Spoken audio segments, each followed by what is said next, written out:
Готов? Нападай. Ой.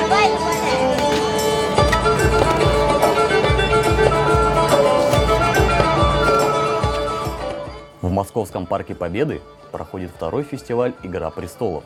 На Поклонной горе встретились Старки, Ланнистеры, Баратионы и другие великие дома Вестероса.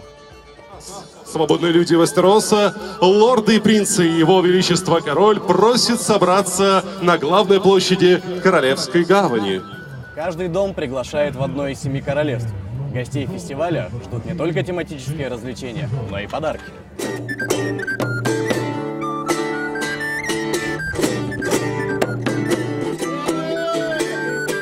«Игра престолов», она очень тесно связана со средними веками, а кузнечное дело традиционно у людей ассоциируется со средневековьем. Соответственно, мы делаем очень много кованых сувениров, и они хорошо расходятся на подобных фестивалях.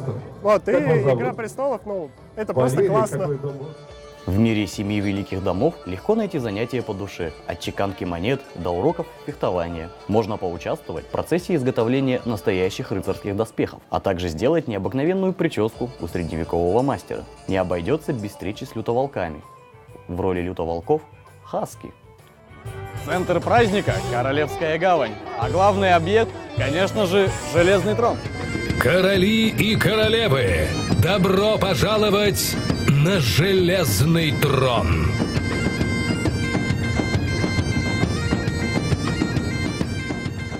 В прошлом году портал 7 королевств открылся и в городе Омске. Гостей приятно порадовала ярмарка еды по рецептам легендарного сериала, средневековые развлечения и легендарный трон. Участники фестиваля примерили рыцарские доспехи, сразились в честном бою в настольных играх и проверили себя на меткость в стрельбе из лука в школе Кхала-Дрога. А сама Дайнерис дарила всем желающим стильный фейс-арт. Фестиваль прошел в поддержку показа одного из самых популярных сериалов в мире.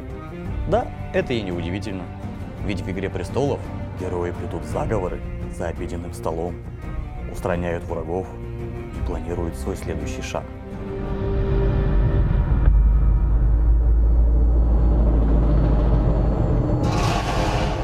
Тысячи лет их никто не видел. Они стали персонажами сказок. Но после долгого лета приходит зима. Они сильнее обычных людей, но их могущество в магии. Их сила связана морозом и льдом. Они замораживают все, к чему прикасаются. По преданию, они спали тысячелетиями, а теперь проснулись. Из земель вечной зимы пришли белые ходаки.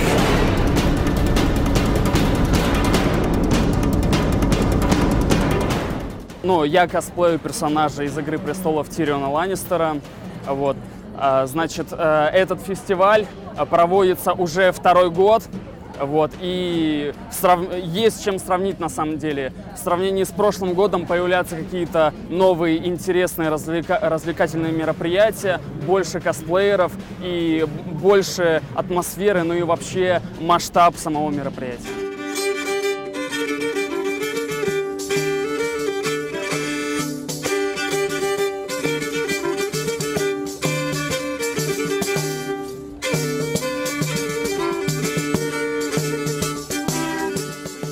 Каждый гость фестиваля получил множество незабываемых эмоций, хорошее настроение и заряд бодрости на долгое-долгое время.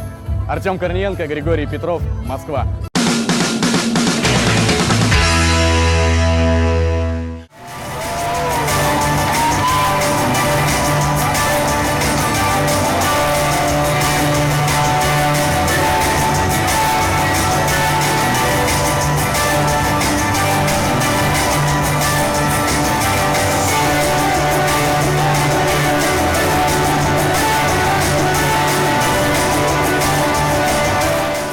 Цирк на воде» — это не новая идея. Между прочим, она уже с 1902 года существует. И согласно разным технологиям, когда в это же время создавали и артисты пытались в воде, потому что вот синхронное плавание, да, отделилось. Цирк всегда хотел совместить воду, огонь, воздух, чтобы было интересно. Во-первых, цирк для того, чтобы людям было интересно, чтобы они получали положительные эмоции, хорошее настроение, чтобы адреналин был, чтобы дух захватывало, восторгаться красотой.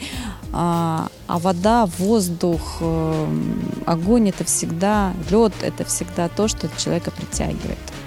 Знаете, я несколько раз в интернете просматривала программу цирка, все.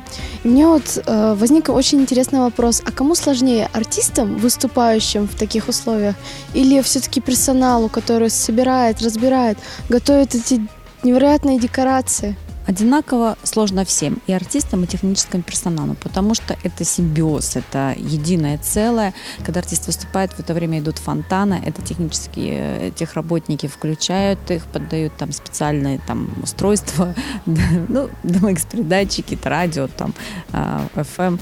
Они поднимают, опускают там фонтаны, свет одновременно лазер, одновременно звук.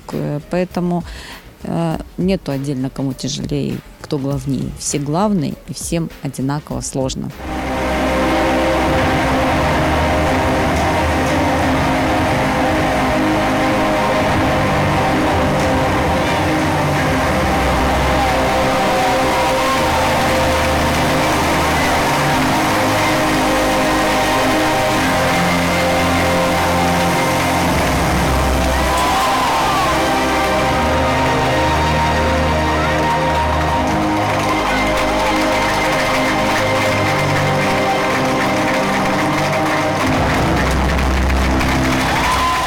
Цирк. Так много радости, волшебства в этом слове. Для каждого ребенка это сказка. Какая-то своя, дарящая куча положительных, приятных воспоминаний. Как ты сидишь, смотришь на этих невероятных людей, которые летают, играют с огнем, укращают животных. Это потрясающе. А цирк на воде — это уже волшебство в реальной жизни.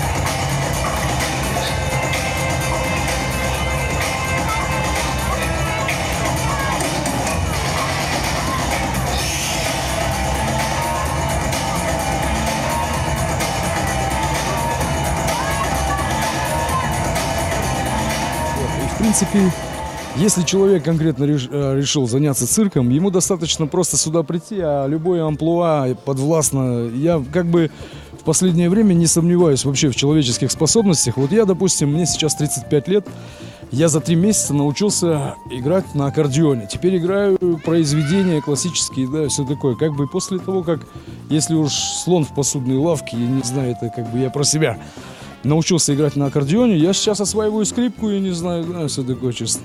И поэтому, как бы, есть люди, которые, придя в цирк, делают такие вещи, как есть артисты, как они говорят, рождаются в опилках и всю жизнь сидят, скажем, есть неприличное слово, сидят в этих же опилках, я не знаю, да. А есть люди с улицы, приходят и делают хорошие номера, да, все такое, честно. А еще вот я хотела спросить, я в восторге от вашего выступления, а я вот читала, что вот эти вот палки, которые вы сегодня крутили, они весят 110 килограмм, верно? Ну, самая большая палка, она именно столько и весит. Для вас легко, да? Ну, вроде того, как бы, не знаю, да, все такое. Было бы для меня легко, никто бы мне эту работу и не оплачивал бы, да, все такое, честно.